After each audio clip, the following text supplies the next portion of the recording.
किसने रोका बयान वीरों को जो बड़े बड़े वकील बने बैठे हैं सोशल मीडिया पर? कोई पीआईएल मैन कहलाता है तो कोई कुछ और।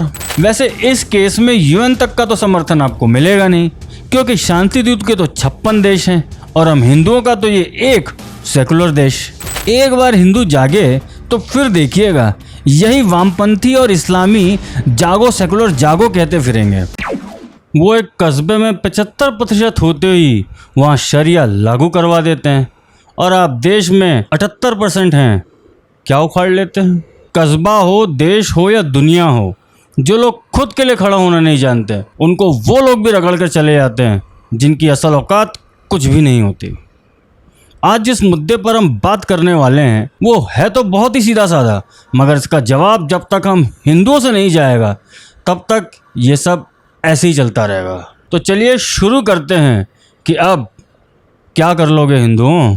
और हाँ, वीडियो को अंत तक ज़रूर देख लेना, वरना एक बहुत इंपॉर्टेंट बात मिस कर जाओगे।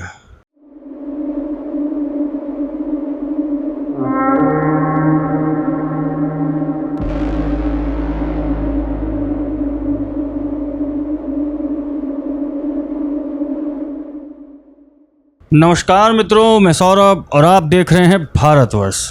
अभी कन्हैया लाल और उमेश कोले की चिताएं ठंडी भी नहीं हुई थी कि वामपंथियों का एक और कारनामा सामने आ गया। ये एक स्टूडेंट फिल्म का पोस्टर है। जी हाँ, एक स्टूडेंट डॉक्यूमेंट्री फिल्म का। अब बोला तो यही गया है, वैसे भी 40 साल तक तो ये वामपंथी स्टूडेंट ही रहते हैं ना। इस डॉक्यूमेंट्री फिल्म में माँ काली को एक हाथ में सिगरेट और एक हाथ में LGBTQ का झंडा लिए हुए दिखाया गया है। यह फिल्म कनाडा के आगा खान म्यूजियम में स्क्रीन होने वाली थी। इस फिल्म को बनाने वाली डायरेक्टर हैं लीना मनी मिक्कले। मुझे पता है नाम तो आपने कभी सुना नहीं होगा, चिंता मत करो, मैंने भी नहीं सुना था। भाई वामपंथी बिल्कुल सड़क से टैलेंट को उठाते हैं। वैसे भी अपने इस कारनामे पर इनका ये कहना है कि the film revolves around the events that takes place one evening when Kali appears and strolls the streets of Toronto. भाई तमिल नहीं आती है, मगर हाँ गूगल ट्रांसलेट जिंदाबाद। मतलब इनकी कल्पना है कि माँ काली टोरंटो के स्ट्रीट्स पर जब आएंगी तो ऐसी कुछ होंगी। वैसे इस बार सोशल मीडिया पर बवाल कटने के ठीक पहले ही कनाडा में भारतीय दूतावास ने अपनी नाराजगी कैनेडियन गवर्नमेंट को जता दी और रिटर्न कंप्लेंट भी दी गई। भारत के फॉरेन मिनिस्ट्री के डंडे के बाद आगा खान म्यूजियम ने खेद जताते हुए इस मूवी की स्क्रीनिंग रोक दी। अब ये बात तो यहाँ खत्म हुई, मगर यहाँ से एक और बात शुरू होती है। जी हाँ, पौवा लगा के महुआ। अब वामपंथी कूटा जाएगा तो दर्द तो इन्हें होगा ही ना। अब ये बात इसी काली नाम के डॉक्यूमेंट्री फिल्म पर जब पूछी गई तो उस पर महुआ पहुआ लगाकर ये बोल दी कि Kali to me is a meat eating alcohol accepting goddess and being a Kali worshipper they have a right to imagine Kali in that way. मतलब हमें अधिकार है कि हम हमारी इमेजिनेशन का प्रयोग करके कुछ भी सोच सकते हैं। बस हिंदू अपनी आदत से मजबूर ट्विटर पर ट्रेंड चलाता रहा और इधर महुआ ने वामी कामी इस्लामियों को फिर से एक एजेंडा दे दिया लड़ने को। हालांकि टीएमसी ने विरोध को देखते हुए महुआ के इस बयान पर से अपना पल्ला झाड़ लिया, जैसे बीजेपी ने झाड़ा था, मगर कोई एक्शन नहीं लिया। आफ्टर ऑल इतना प्रेशर बना कहाँ था? खासदीप, वही जिसने नुपुर शर्मा के सस्पेंशन के बाद फ्रिंज कट बाल कटवाए थे, वो इन्हें स्टार एमपी कह रहा है और ये भी कह रहा है कि Hinduism's genius lies in its openness to varied interpretations। बेटा, Hinduism's openness shall exist only till others remain open, not when all are closed। मतलब हिंदू को ही ज्ञान पेला जाएगा और हिंदू कुछ बोले भी नहीं। हालांकि FIR तो आज जाकर रजिस्टर हुई है, मगर क्या एक FIR से इनका कुछ होगा? याद कीजिए इन्हीं महुआ का ये वाला ट्वीट कैसे हमारे शिवलिंग को अपमानित किया था। मगर आज मैं महुआ के इस बयान को एक अपॉर्चुनिटी के रूप में देख रहा हूँ, क्योंकि टेक्निकली देखा जाए तो नुपुर शर्मा वाले केस में भी यही हुआ था। और हाँ, नुपुर को तो उकसाया गया था और जो नुपुर ने कहा भी था उसे बाहर के मौलानाओं ने और इस्लामिक टेस्ट ने सही भी ठहरा दिया था, मगर प्रॉब्लम नुपुर के टोन से थी। हालांकि कुछ वोक बंगाली भी यही आर्गुमेंट लेके आए हैं। अमी तो दुर्गा पूजा में मच्छी अर्पित करता है तो उसने क्या गलत बोला? तो बाबू सोना ऐसा है, जिस क्षेत्र में जो खान पान होता है ना, वही अर्पित किया जाता रहा है देवी देवताओं को। मगर जो सिगरेट, दारू और ये LGBTQ वाला झंडा जो दिख रहा है, वो क्या आप अपनी दुर्गा पूजा के पंडालों में कभी देखे हो? दम है तो बनवा लो इस बार के पंडाल में। वैसे कोई भरोसा नहीं है, अपना आर्गुमेंट सिद्ध करने के लिए ये लोग कुछ भी कर सकते हैं। ये भूतिये हैं और सबको भूतिये बनाएंगे, याद रखना इस बात को। हमें इन बीते कुछ महीनों में खासकर ज्ञान व्यापी में शिवलिंग मिलने के बाद से बहुत कुछ देखा है।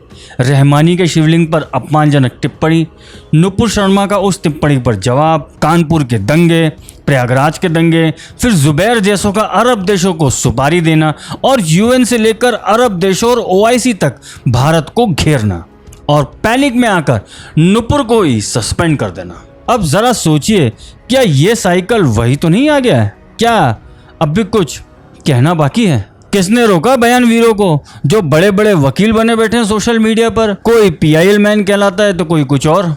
नुपुर के खिलाफ कितनी FIR हुई है पूरे देश में? क्या किसी पार्टी विशेष ने की है या किसी समुदाय विशेष ने? असल में यही हम हिंदुओं का सबसे बड़ा प्रॉब्लम है कि जो काम हम खुद कर भी सकते हैं वो भी हम एक्सपेक्ट करते हैं कि सरकार कर दे। वैसे ये बात भी अगर कोई सुधरा हुआ शांति दूत आपको सोशल मीडिया पर कह देगा ना तो उसका मान लिया जाएगा, मगर एक हिंदू कह देगा तो ये जो इन्फीरिटी कॉम्प्लेक्स जो भरा हुआ है वो सिर्फ हम में ही नहीं है, हर जगह है। तभी तो माइनॉरिटी अफेयर्स के नाम से जो घपला चल रहा है उसको बंद कराने की दम किसी सरकार में नहीं है। मगर क्या जो हिंदू संगठन है या फिर जो हिंदू जिनके पास सामर्थ्य हैं, उन्हें किसने रोका है मल्टीपल FIR करने से? UP, बिहार, MP, झारखंड और भी बहुत से स्टेट्स हैं। अब जहाँ पना तो पहले ही कह दिए कि सबके लिए नुपुर जिम्मेदार है, तो यहाँ भी यही कह देंगे। क्यों जहाँ पना? वैसे जहाँ पनाओं की इच्छा ये है कि सोशल मीडिया को रेगुलेट कर दें। अब वो क्या है ना कि जहाँपना की शान में भी गुस्ताखियाँ आजकल होती रहती हैं। वैसे इस केस में UN तक का तो समर्थन आपको मिलेगा नहीं, क्योंकि शांति दूत के तो 56 देश हैं और हम हिंदुओं का तो ये एक सेकुलर देश।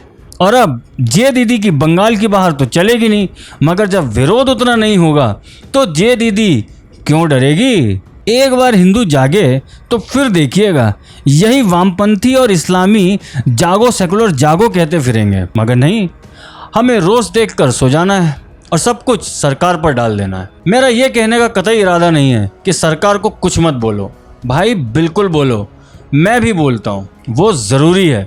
मगर उससे ज़्यादा ज़रूरी है कि जो काम हम कर सकते हैं वो तो करें, क्योंकि सरकार के भरोसे बैठोगे तो बंगाल चुनाव तो याद ही है।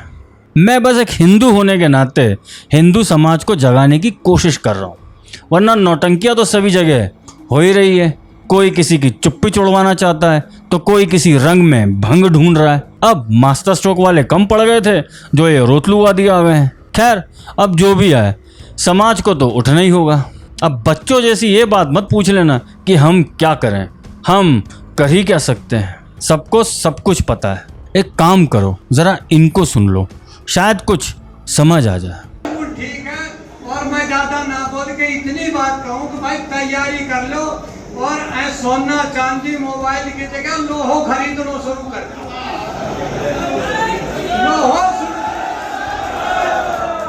जो बात ये हो रही है कि नाई की दुकान जाते हैं, हमारे जो पहले दाढ़ी बनाते थे, बाल काटते थे, वो लोग कहाँ गायब हो गए?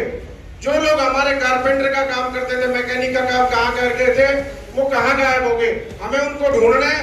अगर उनकी ट्रेनिंग पे खर्च करवाना है, किसी को पार्लर की ट्रेनिंग देनी है, किसी को इसकी नाइयों की ट्रेनिंग देनी है, और 5 शोरूम मैं आप लोगों के सबके सामने वादा करता हूँ, 5 शोरूम अगर कोई नाई या कोई बिना नाई आके अगर इस तरह का खोलना चाहता है, उसके लिए पैसा मैं लगाऊंगा।